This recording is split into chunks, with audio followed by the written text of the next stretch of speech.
Cette vidéo est un exemple de production orale du DALF C2, la deuxième partie de la production orale, le monologue argumenté. Vous pouvez trouver l'examen qui correspond sur mon site Longuexam. Vous pouvez voir dans la vidéo qui s'affiche comment vous inscrire gratuitement et télécharger l'examen. Vous pouvez voir aussi sur cette autre vidéo la première partie de l'examen qui est le compte-rendu du document sonore sur la classe inversée. Dans cette deuxième partie de mon exposé, je vais faire le monologue argumenté. Merci de me donner la parole dans cette table ronde. Je prends la parole aujourd'hui en tant que représentante de l'association de parents du lycée Henri IV sur le thème de la transmission du savoir. Nous parents, nous le voyons, nos adolescents, nos enfants aussi sont fatigués, sont démotivés et nous avons la sensation qu'il y a vraiment un problème de fond concernant la transmission du savoir à l'école. Donc pour nous, de nouvelles méthodes doivent être introduites en classe pour avoir un enseignement plus efficace. Et je vais développer mon propos en 3 parties.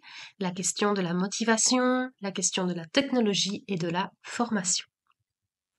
Dans un premier temps, abordons cette question de la motivation. Tout d'abord, l'on constate qu'il y a du décrochage scolaire, il y a des adolescents qui ne terminent pas leur cursus. C'est bien dommage et cela crée évidemment une déstructuration dans les classes. Il y a des élèves qui ne seront plus là en septembre et il va de soi que c'est démotivant pour les autres jeunes. Il est également démotivant pour les jeunes d'avoir trop de devoirs. Ils terminent l'école à 16h15. Ils doivent rentrer à la maison, se concentrer souvent sur des tâches très complexes, des projets écrits jusque 18h, 18h30 et ce n'est juste pas viable. Même pour nous parents, nous constatons aussi que nous sommes éreintés, nous devons les accompagner.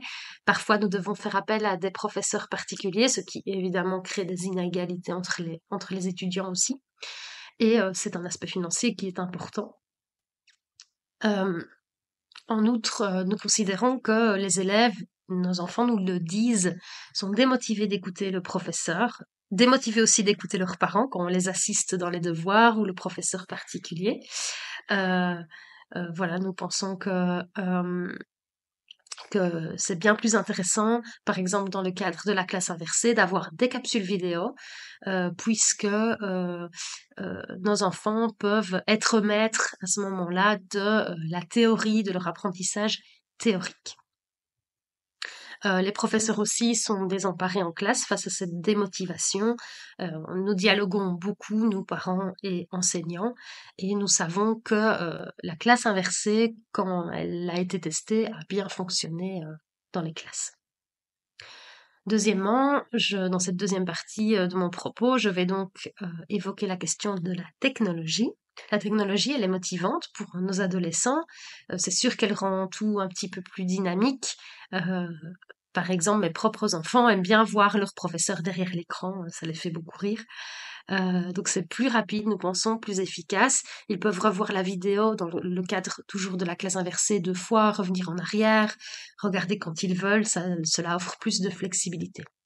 Donc je n'ai pas juste un support, c'est vraiment un outil, puisque après il y aura peut-être un petit quiz pour vérifier la compréhension, des questions posées en classe, etc. Pour nous parents, avoir des tablettes à l'école juste pour écrire, cela est vraiment de la poudre aux yeux et cela ne rime à rien. Donc le but ici n'est pas de répéter sans comprendre.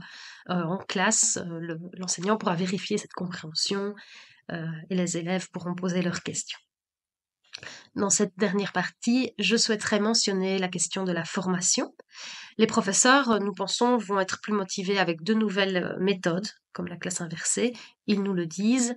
Par contre, ils nous disent aussi n'être pas vraiment soutenus au niveau institutionnel. Donc certes, ils ont plus de liberté, mais nous pensons, parents, qu'ils ont aussi besoin d'aide pour ne pas être livrés à eux-mêmes, que ce soit les professeurs, les enseignants.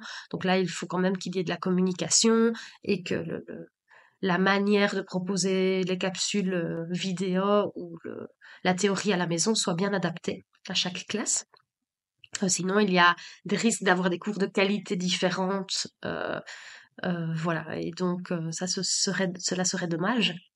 De surcroît, Nous pensons qu'il est temps que l'école intègre les technologies et forme les professeurs à toutes ces nouvelles méthodes dans les classes inversées.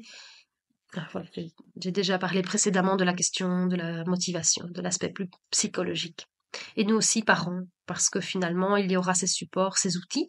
Euh, Cela pourrait être intéressant que nous soyons aussi familiarisés avec les plateformes qui s'utilisent, etc. La question du financement est bien sûr clé. Euh, Plus que formation, nous pensons ici qu'il est important d'avoir des informations pour savoir, par exemple, comment se procurer le matériel. C'est un petit peu l'envers de la médaille, le revers de la médaille, pardon, la question du coût. Nous, en tout cas, dans l'association de parents, nous sommes prêts à mettre la main à la pâte et essayer de susciter des dons, de récolter des fonds si besoin pour des familles qui ne pourraient pas, par exemple, se payer un ordinateur à la maison. Mais aussi, comme nous en avons un peu parlé avec les professeurs, c'est aussi possible de le faire sans la technologie. Pour conclure, nous, parents, soutenons que de nouvelles méthodes doivent être introduites en classe pour avoir un enseignement plus efficace et que ces méthodes permettront d'avoir plus de motivation, de lutter contre l'échec scolaire, d'avoir un changement de paradigme avec ces ateliers au sein des classes. Les élèves seront actifs, créatifs. Cela permettra également l'insertion de la technologie utilisée à bon escient, comme je viens de le dire, de nouvelles formations, informations pour les parents, pour les professeurs, pour les enfants. Donc tout ça de manière bien encadrée avec l'instauration d'un cadre. Nous insistons sur l'importance de ce cadre, évidemment. Suite à toute cette réflexion, nous, parents, voulons être bien informés de comment cela se passe. Il pourrait y avoir des expérimentations dans les classes.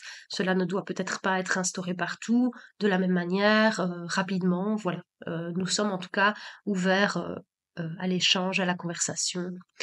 Et je vous remercie de m'avoir écouté, de donner ce temps de parole dans cette table ronde. C'était important pour nous c'était important pour nous de m'avoir comme porte-parole, de pouvoir vous exposer un peu nos idées, nous en tant que parents d'élèves. Merci.